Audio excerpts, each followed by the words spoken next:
So we've learned about the macro environment, so I want us to get tactical with this next panel.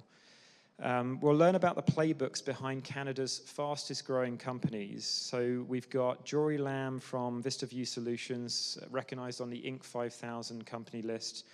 We've got Tiffany Petit from the top 33 Globe and Mail's top growing companies of last year. And we've also got Ali Khan Muzani, who's the Chief Financial Officer and Chief Operating Officer at Symend, who are Deloitte Technology's Fast 50 and Fast 500. So these are companies that have been recognized nationally by bodies for their growth and scale.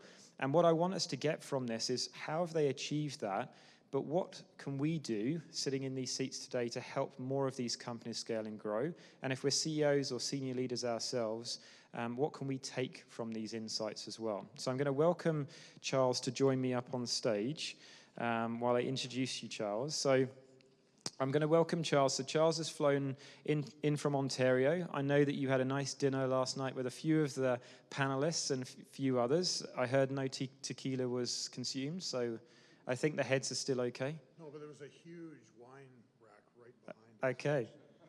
We all drooled over, and then this huge group of Americans came down, very noisily took over the wine rack and tried to disrupt our very polite Canadian conversation. Okay. That never happens, does it? No. And that was on the MRU budget, was it? My goodness. Fantastic. So Charles is co-CEO of ExactBlue Technologies, which is a nanotechnology company that has developed the world's fastest and most sensitive tests for the detection of microbial contamination in water. This is one of his many entrepreneurial ventures, which he'll, I'm sure, speak about. He's been an officer and director in more than 20 emerging technology companies, including Synantics, a telecommunications software firm, which he co-founded and was CEO of for 15 years. He's worked in investment banking and venture capital and founded the Narwhal Project to do research into the factors that foster scaling success. He's got an MBA in marketing and a CPA and CA and is a PhD in economics. So welcome, Charles, to the stage. It's a delight to have you with us today. And I'm going to leave you now to introduce your panelists and to bring them up on stage. Well, I don't have all those notes. I have this funny little scrawled piece of paper that is so old tech that it's ridiculous. So if, Tiffany, you've been hiding away in the corner. I couldn't see you in the crowd, and I wondered what on earth had happened.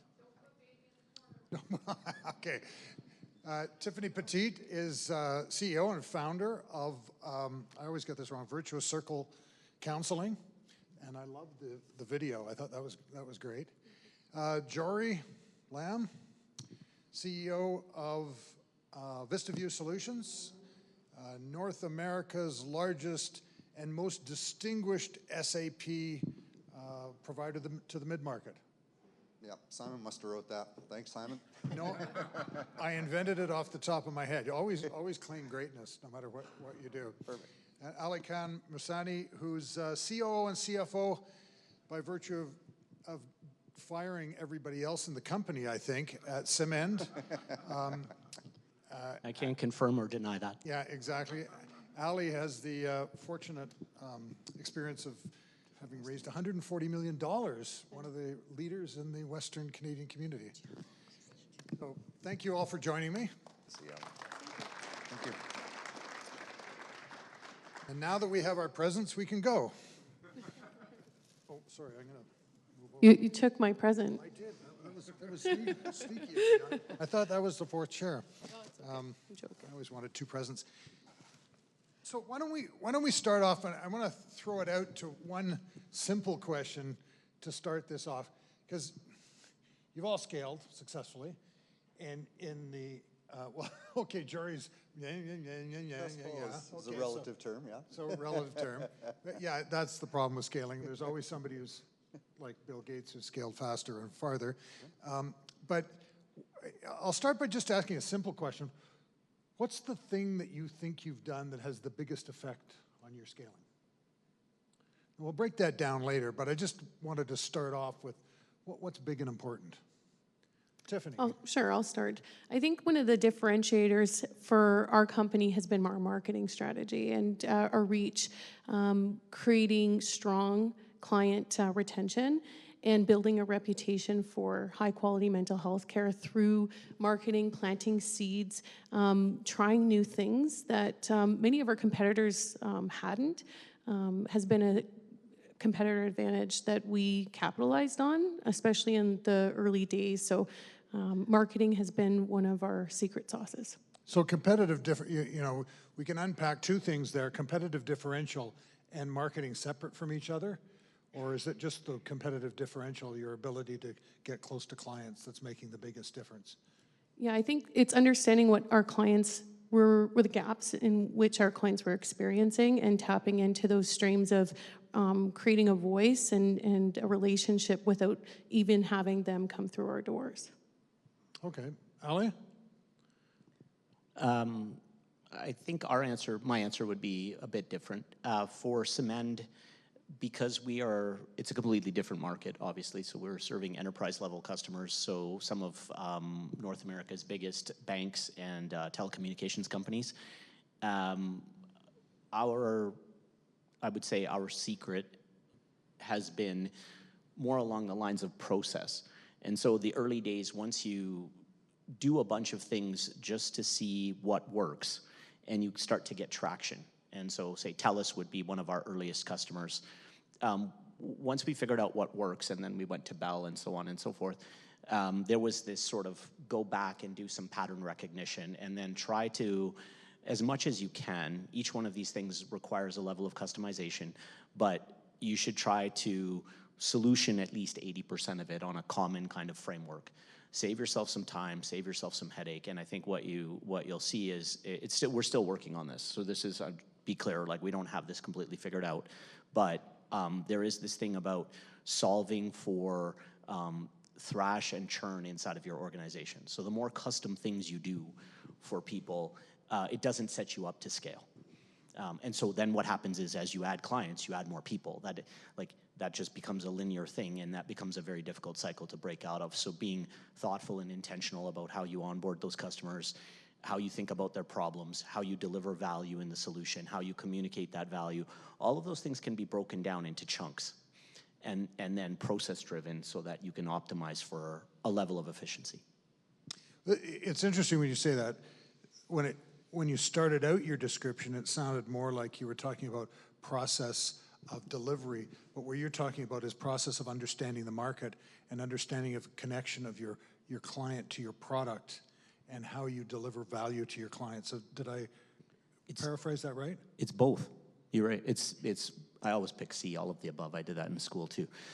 It's understanding the client, right, and how they're going to interact with your product. But you know, when you start to deal in a particular sector and you start to get most of the players in that sector, so for example telecommunications or what have you, which we have a fairly large presence in, that just by virtue of that sector, they're all dealing with somewhat of the same problems, and you're trying to solve them in somewhat of the same way with a little bit of a flavor or a spin for each particular client, but there are broad-based lessons that are learned that you can apply across the spectrum. Okay. Jory? Charles. When you see me kind of tilt my head, it's I was wondering what you're going to come up with. You know what, we're scaling, but we're nowhere near being done. And so when you say successful, for me, maybe like every CEO ever invented, there's always another bar that you got to clear. So today, just to give you context, VistaVu Solutions, we're about 150 staff and contractors. We are a people business. We sell, implement, and support SAP, primarily for the upper mid-market and lower large enterprise inside of North America. Our whole strategy is summed up in 3 words: customers for life. And if we keep our customers for life, we can scale, we can grow, we can work through some of the systems and processes that that aren't yet perfected. So I think our secret so far to scaling is, if we want customers for life, we need to treat them exceptionally well, remarkably well. And I believe this. I believe the way to get happy customers is to have engaged employees. So our secret sauce is about how we retain our people, because we're a people business. So I think for us, we spend a lot of time on recognition, rewards, reinforcing our core values, our purpose, our mission, and making sure that everyone who joins us has been thoroughly vetted, because we want to make sure that we surround our people with other great people. And then once they're on board, we are 100% employee owned. And so we have an ESOP program, which is not stock options, it's actual shares. These are owners of the company. And for us, I think, and we talked briefly about this yesterday, I think we never started down that path to try to motivate people, to try to retain people. We got a lot of 15, 20-year people that have ridden the highs and lows of VistaVu, and we did it simply to say thank you and with gratitude in mind. And the results of that ESOP, we've never been bigger, we've never been more profitable, clients have never been more satisfied, and employees have never been more engaged. But that was never the reason, it was the effect. I didn't know the answers before I asked the question, so to me it was a bit of a test. Do you notice a commonality between the three answers? What did they all talk about? People. One other thing that was before the people. Customers, right? Nobody here said patents. Nobody said better R&D. Nobody said that our secret to success is accounting. In fact, nobody ever says that except maybe accountants. No, it is. It is for sure. You just didn't ask. Yeah. I have to ask that question. That's a theme that I'm going to try and bring out today, is the fact that it's customers and the marketing and communications and sales, all of that around the customers and what you're doing for customers that creates successful scaling, no matter what Jim Balsillie ever says. Okay. Yeah, is there anybody here who knows Jim? He gets mad at me for saying that. So, what's the biggest mistake you made? What's the biggest disaster? Okay. Like just one? Or Okay, what? Do we have to narrow it down? I know, Is I've that got a list of 25 that I've done, but narrow it down to one. I would say, at Symend, I would say that you should think very carefully before you take VC money and how much you take. I think that's probably the single biggest thing, like Charles had mentioned earlier at the outset. I don't know if that's a badge of honor that we've raised like 140 million US. It's a very complicated arrangement, and when you take that, you create a set of expectations. Your VCs are investing in you and looking to you to deliver a significant amount of value against the capital they've invested, because they're obviously, these are high-risk dollars, so they are taking risk and they want the requisite reward. And so I think that what ends up happening, I think if you're kind of an earlier stage company, you have to just be careful about how much you're taking and why you're taking it. What is the specific thing you're trying to accomplish? For us, we have very, very long sales cycles, and we have a lot of investment that we have to do. So it could be, in some cases, 15 months before we get the first dollar of revenue. But when we get it, it's really large and it's very sticky. So in that business, there's a lot of whale hunting that happens. And when you land them, it's great. But when you don't, I think the part that you have to be very cautious of is you can be whipsawed by binary outcomes. So if this is where I would say that some of what you're doing, you have to have a really good understanding of your numbers, a really good understanding and a handle of your forecast, and what happens when things don't work out. And when they don't work out according to your plan, how much are you off by, right? Because I'm hypersensitive to this. I'll just say, like, I've tried my best to be as cautious as possible, and we've made mistakes along the way in terms of our forecasting, et cetera. But, you know, I don't take it lightly that there are people's lives literally at stake, right? You're taking people's careers, their jobs, their livelihoods, and they are putting their faith and trust in you. And I don't take that lightly at all. So we spend an enormous amount of time doing diligence on our numbers and just making sure that they're buttoned up as tight. But even despite that, you're gonna make mistakes. And so I think for us, we probably took a bit too much money, and that forces you to ramp up spend, and it forces you to take big bets. Like, we're going to South America, we're going to Europe, et cetera. And we did those things early. Now, we have contracts and we have customers in those geographies, but there's a lot of work involved and a lot of time and dollars spent on that, and it always takes longer than you think. You ask an accountant, you'll get a finance answer. So, Tiffany. Yeah, I think to further my point about marketing, our strategy has always been to hire people who cultivate our values and mission from the inside out, and that's part of the marketing strategy as well. And I'd say to sort of shift the narrative a bit is the biggest risks that we can take as a company is hiring the wrong person for the job, and holding on to people too long that no longer serve the best interest of the company. And so, I've not listened to my gut. I've entrusted, the goodwill of empty promises, and I would say a big risk to our value is having the wrong people represent the business that we strive for. Great. Good one. I think for us, so if I rewind the clock, I started VistaVu Solutions in 1996, or as my kids like to say it, back in the late 1900s when you started VistaVu. Again, this was a 23-year-old kid. I wanted to start a company that solved business problems with technology. Didn't have a computer degree, never managed a team, didn't have any money, didn't know anyone in the industry we're going after. The 52-year-old version of Jory would have never invested in the 23-year-old version of Jory, but somehow through, a very circuitous journey, we ended up here. I ended up here. And with you fine folks, by the way, so thank you for coming today. I appreciate that. I think the biggest mistake, if I were to back up the bus now, if I were to advise 23-year-old Jory, I'd say, it's way better to make mistakes with someone else's money than with your own. And the flip side of that, though, is when you lose the only $10,000 you had to start the company in a matter of about 2 weeks, you get really smart really quick and you start figuring it out in real time. So I think for me, going back to what Ali Khan said, I think I wouldn't want to start another venture undercapitalized, but given where we are, given where we started from, those were our options, and today we're smarter for it.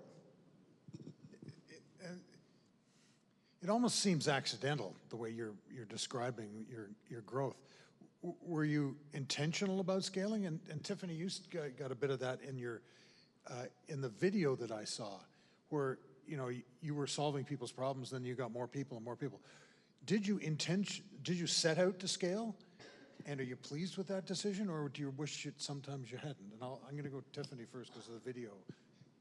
Yeah, scaling for us meant that we were reaching more people. We were creating more impact. So we knew that people needed timely support, so we brought on the right people in the right moments, and we wanted to disrupt what people often experience in healthcare, and that's bottlenecks and wait times. And so we were intentional at creating a team that could provide the sort of scope of services that our clients were in demand for. So we weren't necessarily in the beginning stage intentional to become what we have today, but we've sort of bootstrapped along the way to create what we have. Ali? We were definitely intentional because, obviously our stories, it's good to have these different perspectives on the stage because all of you can kind of get a different piece from each person's story because they're so different in terms of the businesses as well as how they've been started and then how the capital's been raised and deployed, et cetera. And so from our perspective, it was always painted into the venture capital deck in terms of what was, what the plan was all along. It was to create what would effectively be a dominant category owning company based out of Calgary. So we did have grand ambitions from the outset. And I would say that,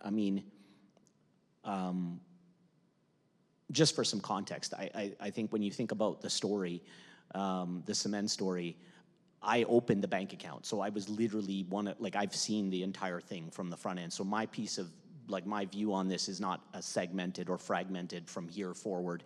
It's the entire thing. And I would say that when we started this and we talked about it and it started to catch, there was an interesting, very attractive, very appealing story that started to emerge, which is there is a very real chance that if this thing is set up for success, there is a company out of Calgary that can dominate a sector and a space like no other. And so I think the lesson that you can take away from that is there isn't really a thing that someone should tell you that you can't do. Verizon is a client of ours, and so is T-Mobile, and so is Bell, and so is TELUS, and so are a few of the banks. And so this is something that started on a napkin. And I'm not even kidding. I was there. We don't have the napkin anymore. That part kills me. But you think about that, and you look at where we've come. We've definitely said we are going after the biggest of the big companies, and then we started getting them. And so don't let anyone check your ambition. But I think just be very, very real. Don't drink too much of the Kool-Aid about your own successes. Be humble in that thing. And then be aware of the direction. Paint a picture, follow a plan, and then execute against the plan. That's the biggest thing. Yeah, that's a good place. Intentionality, Jerry? It's our story is kind of has a fork in the road in 2016. So initially when I started, the common thread that binds everything together of what we were doing was always to solve important business problems with technology. And technology, as those of you in tech know, comes and goes, right? At one point, we used to program for the Palm Pilot, for those of you old enough to remember the Palm Pilot, and thought we had lightning in a bottle. Fast forward today, we're working with SAP on advising some of their AI initiatives. So the technology comes and goes. I think for me, what happened is we had a nice lifestyle business up until about 2013, 14, and I was just bored, quite truthfully, just bored. And making a decent income and had a great staff, and decided I'm gonna go back to school. So I applied to get my MBA, was accepted, went to San Francisco for back and forth on a plane for 2 years, getting my MBA, and in the room with me was Facebook, Google, Microsoft, Netflix, Uber, and they would ask me about my tech company back in Calgary. And I'd describe it, and they would kind of pat me on the head and say, well, that's cute. And so at the end of that, they kind of lit a fire under me to say, you're not thinking big enough. You're not taking enough risks. You're not, you've already decided this is who you are and what you're gonna be, but you don't have to if you don't want to. And so from that moment in 2016, we went out and we raised capital. We went and actively acquired a number of our competitors. So we employed a roll-up strategy. Since 2017, we've done 8 acquisitions to continue to pick off mom and pops who really were kind of like us, didn't really have a line of sight to how they would monetize their life's work. And so I feel very proud that we gave them a way to realize on their life's work. And in reverse, we've got some amazing managers and leaders in our company that we've been able to bring into VistaVu who've helped shape VistaVu. And so since I would say 2016, we've been very intentional. Up until then, we were a lifestyle business. So this is accidental. You invite people up to a panel, you never know what you're gonna get. We actually have 3 different approaches to scaling here. We've got a bootstrapped, organic approach to growth. We have a capital-fueled VC approach to growth, and an acquisitions approach to growth, which is really quite different in what happens to those organizations. But when we're talking about scaling, this morning there was a comment from, I can't remember the individual who made it, about how Europe looks at scaling versus exponential growth. And I quibbled a bit in my head with the definition of scaling means having to earn growing revenue faster than your growing costs so you can make a profit, whereas exponential growth is just massively growing. You need profits to grow. You can't grow without profits. Symend can grow without making any money because it's got US dollars of 140 million. I know you're very careful about saying that. It's like $1 billion US. So what are your intentions for growth right now? Like, what are you trying to grow on an annual basis as a percentage? Well, last year we had 1,250% growth.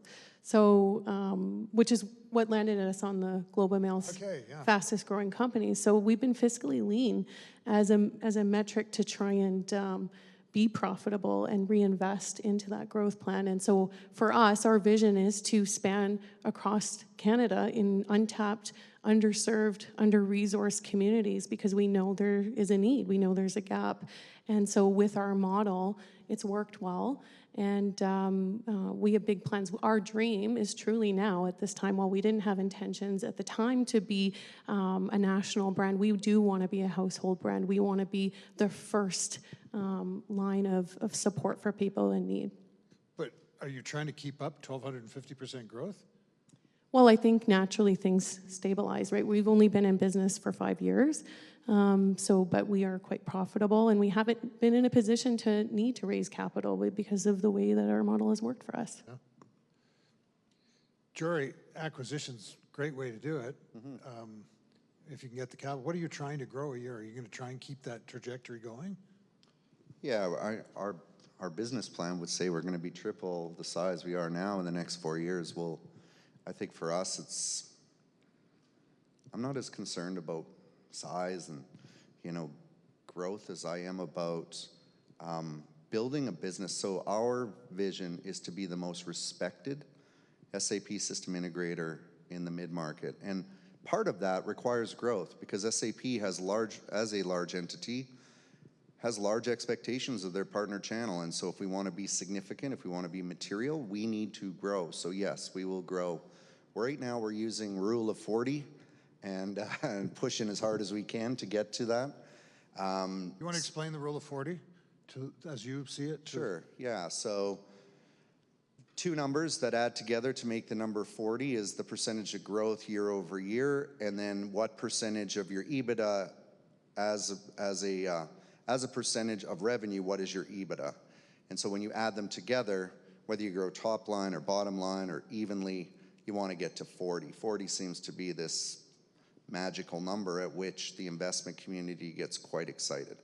So that's been my experience. There's an actual correlation of about 0.35 between the rule of 40 and the return of capital to shareholders, just for your interest's sake. Perfect. I can bore anybody to death with economics. Perfect. So that's what we're focused on, is trying to grow both top and bottom to combine to 40. So this is interesting 2 perspectives here, and we'll turn to Ali because in a second, because your perspective is serving more people, and your perspective is more of a financial perspective based on numbers. Ali has got growth requirements, I would think. Do you want to talk about VCs and growth and what you're trying to do? So for us, I mean, I guess it is definitely a different metric. So unlike Jory, we don't, the bulk of the money that's gone in is VC money. And so we have a very formalized governance structure that sits on top of this. So we effectively operate like a public company. We have quarterly board meetings. We have submissions that we make on our audited financial statements. We have all of that. So first of all, it's a different operating model, I would say. And so what you give up in control a bit, you make up for in capital. I'll just say that. So with that, we have a view on the growth side of it. We're kind of a bigger number now, I would say, but we're still looking that in the next, sort of in the next 24 to 36 months, depending on where you slice that, we would still look to be about 2.5 times the size we are now from a revenue perspective. For us, though, it's a bit of a different animal because the cycles are so long that you can literally be working on a logo for the better part of a year before you actually convert it to the revenue side of the ledger. So you could have a year or a year and a half that looks almost flat, and then all of a sudden 4 things will come on. And so you have to adjust your kind of mindset to different business models here, because there's this constant thing that gets pushed on people, which is, well, you need to really show this curve, and it has to go up and to the right, and it has to start to look exponential. Yes and no. I mean, I think you have to always keep that in the back of your mind in terms of pushing on growth, but you have to also follow the natural cycles of the business. And when you're talking about enterprise level sales, that's actually not how it works. They are long sales cycles. They are very complex sales. They are subject to a lot of risk and deal delay. And so the other side of this is that's why you have to be very well capitalized to deal with it, because, and going back to my earlier point of like, we want to be, like, I don't want to overstaff. I want to make sure that we have the right people at the right time. It's easier said than done, but you have to really match up the resource piece with when those clients are going to get onboarded, and really be very, very careful about how you're going to do that and still hit the growth targets, right? Yeah, of course. You can't miss them. That's the. I want to turn from a second from the less mechanistic and numbers oriented to people and culture, which is a big part. And Jory's mentioned that, and so I'll probably start with him. But as you're growing, I imagine the people that you have initially might not grow with the organization, and your partners might not grow with the organization. Your VPs might.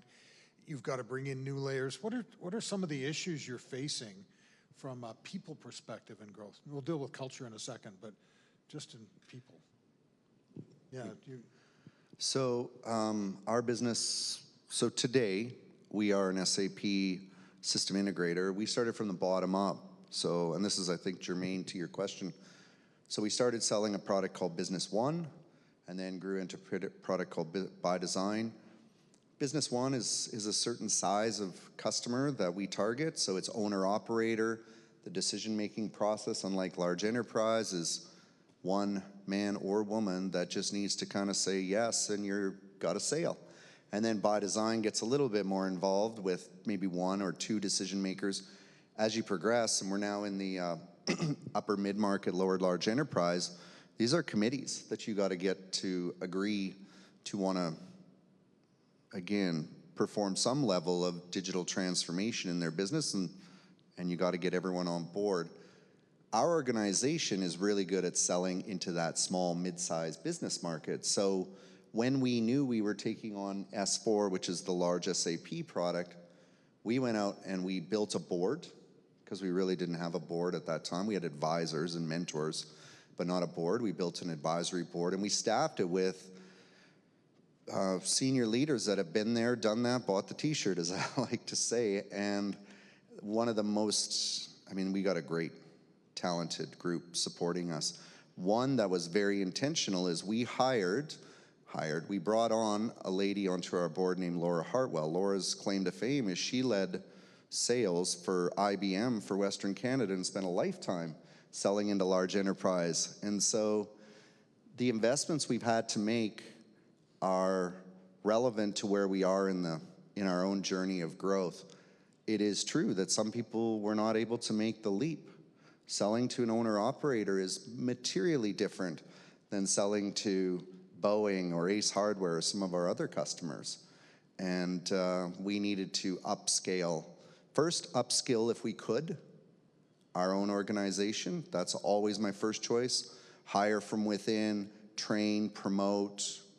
But if they just didn't have either the ability or desire, then we needed to go find people who were going to fit into this new version of VistaVu. So, Ali, you've taken over various different roles in the organization as time has gone on. I presume you've built new management teams along the way, and you've got a number of layers now. What did you find about the people in there? Are you hiring new teams at a whole level, or are some of the people coming up? C, again, all of the above. C, all of the above. So I'll split it into two pieces. I've been very fortunate in terms of the teams that I've had to, like where I started in just the CFO side of the house. I also have kind of like the accounting part. I have legal, I have IT, you know, corporate security. I also have HR, so I can speak to this. But I would say that side of the business, a lot of, I have some longevity with some of the people. In fact, my controller now, who leads our accounting function, used to be a junior accountant at a previous company that I was at, and she came over and joined me here. And so I think it does boil down to a lot about people. I can't obviously cover the area, the geographic area that I cover if I didn't have like some level of people that were able to kind of scale with the demands of the organization. And in some cases, you know, it's kind of unusual because my head of FP&A, our general counsel, they've all been there since 2019, since I started full-time, where I was contract CFO before. So I've got some longevity on that side of the business, and that's allowed me to go to the other side of the business, which is our delivery organization, as well as product and technology, and start like drilling down on those pieces of the org. And yeah, we've kind of had to make some changes there because I think that, I think Jory said, like, you know, you will try to upskill people, you will try to give them the expectation setting, you will try to give them the context and the communication for where the business is going, but not everybody will make it. But I think it's a disservice to you and the business and to them to continue to watch people struggle in that role. And I think if you've given them the coaching, you've given them the resources, then I think this is where most scale-up companies that I've seen, and I'm involved with a few others as well, is they really just fail. They fail at having the hard conversation. Nobody wants to have the hard conversation, but you're not doing yourself a service or them a service by just prolonging this thing. And there is a place for those people. It just may not be in your organization once you get to a certain point in time. And I think just acknowledging that and being respectful about it and being upfront about it it's really a path to kind of the unlock in the business. Because and the other thing that happens is people either struggle, the business can't hit its objectives, you have customer-facing issues, or people hire around that person to bubble wrap the impact of what that person is doing. So you're not addressing the underlying issue, you're just band-aiding it. And that is also a very detrimental outcome for both the business and the person. So Tiffany, you've had a challenge. It's good. I like the bubble wrap issue. But Tiffany, you've had to go to multiple locations. So you've got a whole other dimension in growing people. Can you talk about that? Yeah, I think in terms of people and culture, as we've scaled the business, so too has the risk of isolation. And when we think about mental health, not just for our clients, we also factor in the well-being of our team. And interesting to note is that everybody who works for Virtuous Circle Counselling are independent contractors, essentially business owners themselves who align with our services. So that's been kind of tricky, to making sure that while people are independent and working for themselves, that they understand the value that we bring in being able to support them and address some of the isolation that people face in private practice. And so too do come to the challenges as you scale, and we're at 3 different locations here in Calgary. We have a location in Edmonton and Kelowna, is how to keep those people connected. And so we do those by a lot of initiatives that align with the aspects that our team really cares about, whether that's training, team building, bringing in really important topics, and having even a safe space for pure collaboration, case consultation, those things that free up some of that time to just really connect and feel a part of something really special. Okay. I'm gonna turn it again to another, because we're reaching the end of our time. One of the things that was mentioned this morning by EDC's economist was the need for expanding export markets.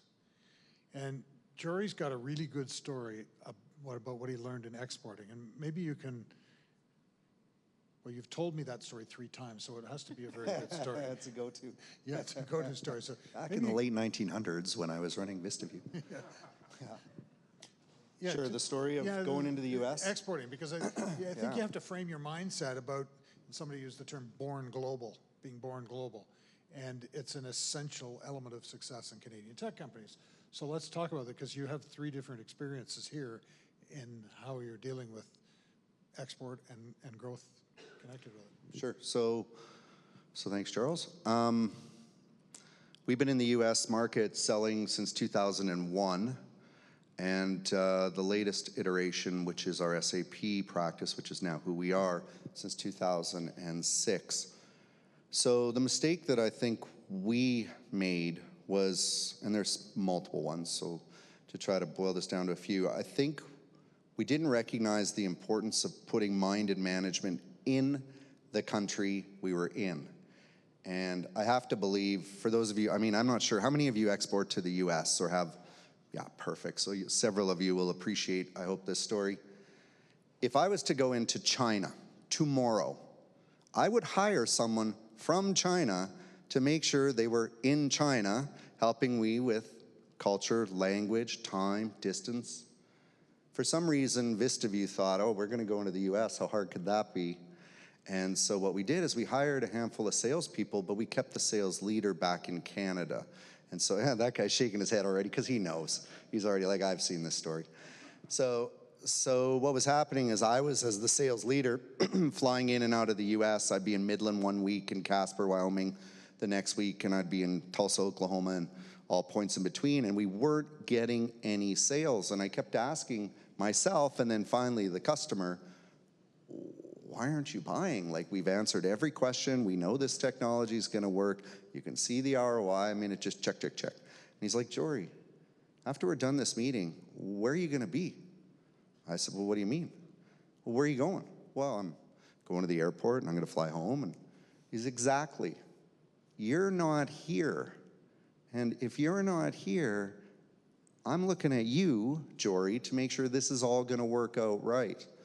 And so what tipped the scales for us, and when we finally started having success in the US, is when we started hiring management into the US first. And we brought them to Calgary, we showed them the VistaVu way of doing things, and then we worked closely with the management, not the individual contributors, to help them have success. And that for us was a world of difference. I'm not sure if I captured that, if that was what exactly the story, all I shared with you, but I know this for sure. The US is very provincial, and I hate speaking in broad terms. What I mean by that is, if you're from the US, that's better than being from fill in the blank. But if you're from Texas, that's better than being from California. And if you're from Houston, that's better than being from Dallas. So when we wanted to sell into that market, we needed to put people into that market. All things being equal, when they're forced to choose, they will choose to work with the man or woman whose kids play Pop Warner football together over some guy flying in from Calgary, Alberta, Canada, wherever the heck that is. I like the end of that story because it is all personal. You know, people are buying from people, and you know, they'll buy from their friends before they'll buy from somebody who comes from Calgary. Being from Toronto, I understand that personally. Tiffany, the exporting, you haven't gone to export, but moving from Alberta to BC, there are different regulations and things that you've got to deal with. How do you think about exporting?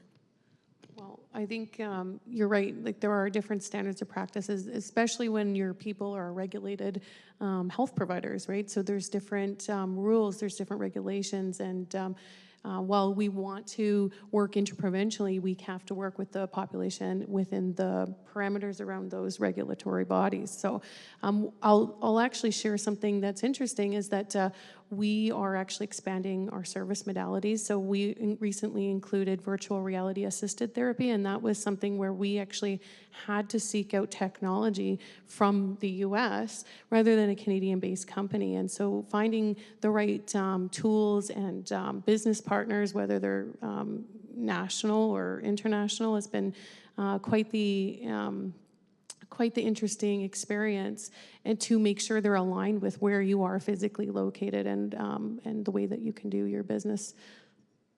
Okay, that's interesting. And Ali, You want to explain your history of exporting? Okay, so we did start in Canada. Our first big client was TELUS. We moved through the telecommunications sector pretty well, and then our next hurdle was the US, and we did encounter what Jory said, but we didn't try to sell it that way. We had enough money that we were able to hire the people that we needed to in the US that were local, especially in terms of sales leadership. So that made a difference in terms of getting in front of Verizon and T-Mobile and those types of people. So we didn't have the same kind of struggles, I'll say, at the beginning. I think where it kind of goes a bit sideways is we're also now in the UK. We're also in Brazil. And so I would suggest that if you're going to undertake any kind of geographic expansion, you need to be very, very thoughtful and very careful at the rate and speed and pace at which you do those things, because people underestimate the amount of time and the level of complexity and the amount of regulatory friction there is in those countries. I'll say that with specific effect on South America as a whole. So if you're talking about Brazil, you have to be able to account for language. I mean, it's the only Portuguese-speaking country down there, and I believe in South America, everybody else is Spanish. And then you've also got a very, very tough regulatory environment, especially as far as labor laws are concerned. There are a lot of things you have to navigate. And so for us, that geographic expansion has now paying dividends. But again, you need a lot of money to outlast that cycle. So think about, the thing you should ask yourself is, if I don't have revenue out of this geography for, I'm not talking about the US, but say you're heading outside of North America, will I be okay if I don't get anything from this geography for 18 months? That kind of a question. So we went and made those investments. But again, you have to be a certain size sometimes to make those investments. And then those companies are able to scale it. And then you have to think about your mode of entry and, like, is it a partnership model, et cetera. We did find that the UK was easier. There are a lot of commonalities, obviously, between Canada and the UK. But again, there are still very specific regulatory pieces that you need to understand. So once you start walking through your project plans and you really understand how long it takes to stand something up, that then will crystallize for you, like, this is the investment. And what do I need to hire in region? We actually now have a couple of employees in the UK. We have 4 in Brazil. There's an entire thing associated with that. And so, you just, for Symend, I would say we're maybe at a size that it's justified now, but I think in the early days, it really spreads your team very thin. So there is one point that if you take away from this conversation is, I would say, in the early days, even when you're scaling, it's about execution and it's about focus. And those two things actually go hand in hand. And when you start getting distracted, it becomes very difficult to execute on your primary mission. So, setting yourself up for success and being very, very delineated with respect to the guardrails you put in place on the business, like being intentional about, we will do this, but we won't do that. And then following through on it, I think it's important. Hey, Charles, can I just add one thing? I know we're close to time. Okay, good. Are we at time, Simon? At time. Nearly, but we can go over it a little bit. And we've also got questions coming in from Edmonton and Vancouver. So when you've got time, I'll announce those as well. Okay, well, yes, Jory, I'm just giving you a hard time. A real fast way to expand into a new geography, buy a competitor. That will get you immediate activity. You got a new set of challenges of integrating their culture with yours. But if you buy a competitor who's already planted in that market, that gets you immediate critical mass. It gets you customers, it gets you references, it gets you talent, it gets you it gets you revenue. So one way to go into a market, and that's how we've gone in with several of our products now, acquire your competitor. So Simon keeps disappearing. He's behind the podium. I'm hiding behind the podium. Is this a good time to open up for questions from the audience? You said you have some... Yeah, I've got some ones to get us started from Pete Fenwick in Edmonton, who's with a group up there. So let's start with Ali. So Ali spoke to the process of enterprise sales, long buying cycles and complexity. With a distributed team, how did creating a common language and use of common tools improve revenue forecasting / certainty? Ooh, good question. So Symend, the tool set is a Microsoft tool set. We are built on Azure, so we have a very strong kind of Microsoft bias, I would say, in terms of the way that we're set up. And so from that perspective, everybody uses the common tool set. The thing that we did do in terms of standardizing the process, I think from a forecast perspective, you have to be very clear about the objective of the exercise. The objective function is that finance actually doesn't set the forecast. Finance takes a series of inputs and gives you an output, and then you iterate it on the basis of, well, that's not going to work, or, okay, that's fine, we can move forward with that assumption set.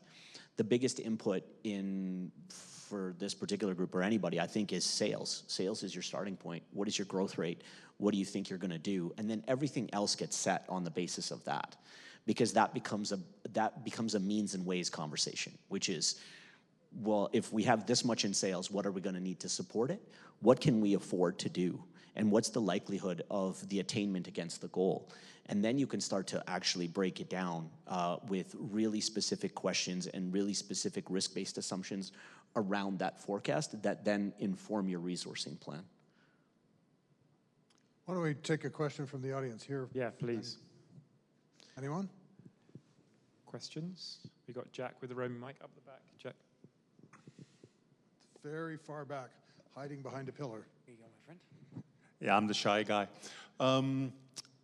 Thank you for the presentation. It's really been enlightening. My big question is, not all market segments within the industry are created equal, and you go through that old crossing the chasm cycle.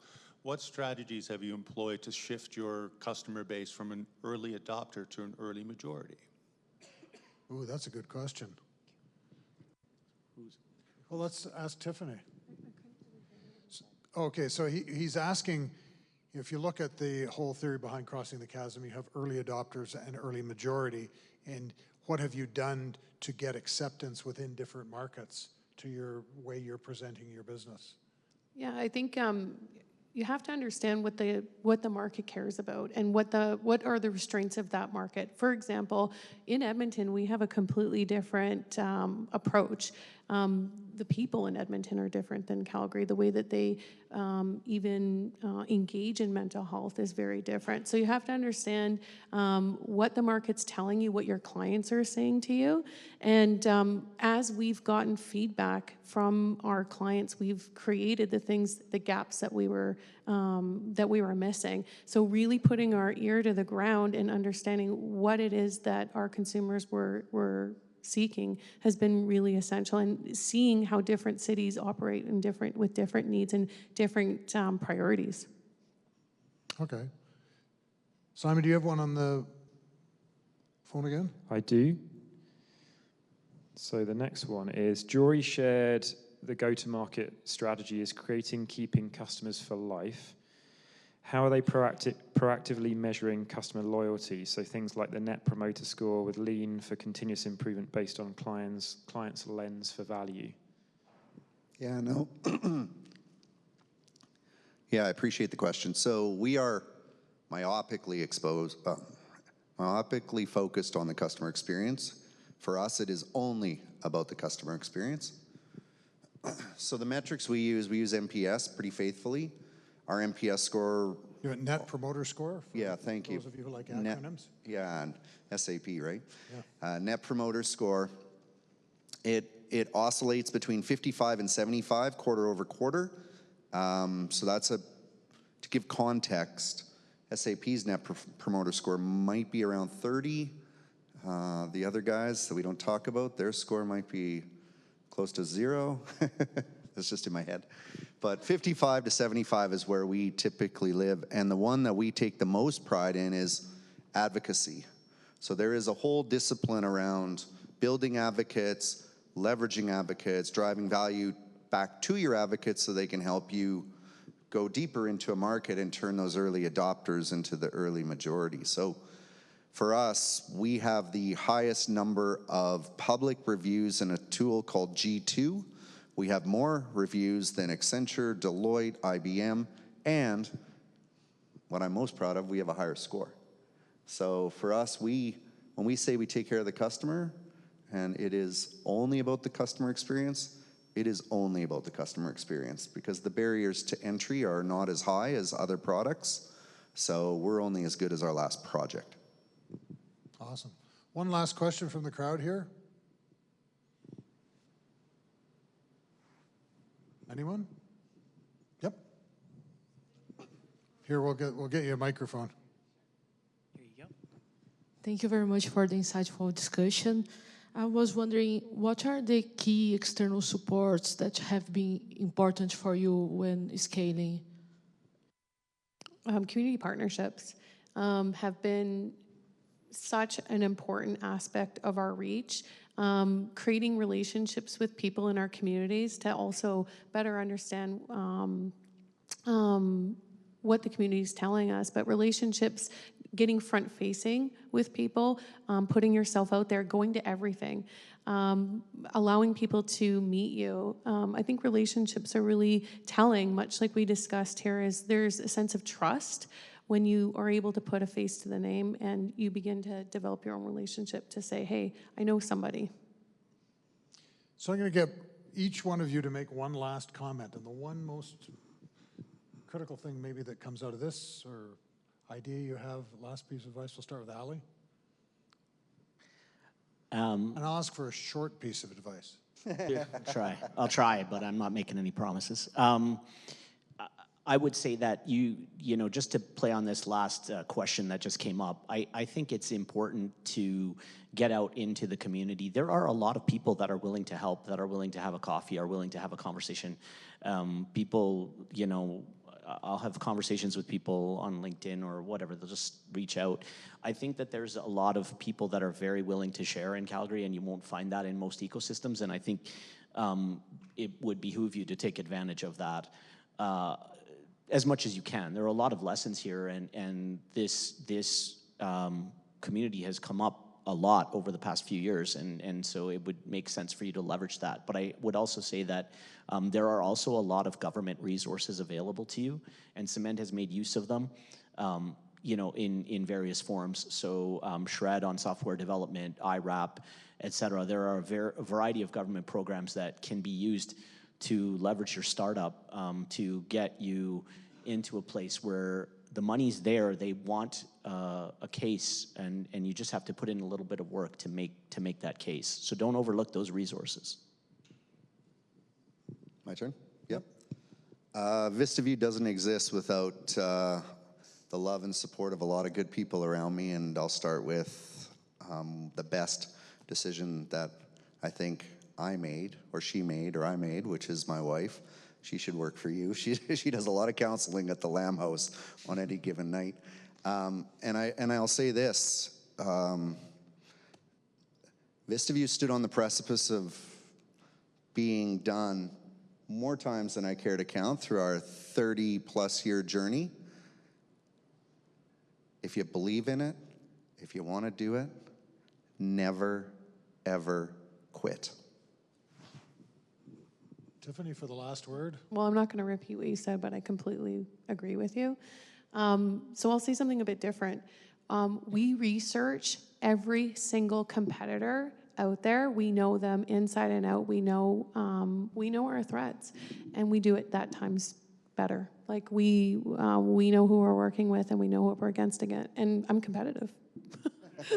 So you find out, like, that's innovation. Innovation isn't about reinventing the wheel. It's about doing something that much better. Yeah, and I love that as a final comment, because that's competitive differentiation that'll make us as Canadians succeed in the international markets. So, Ali, Jory, and Tiffany, thank you very much. Yeah.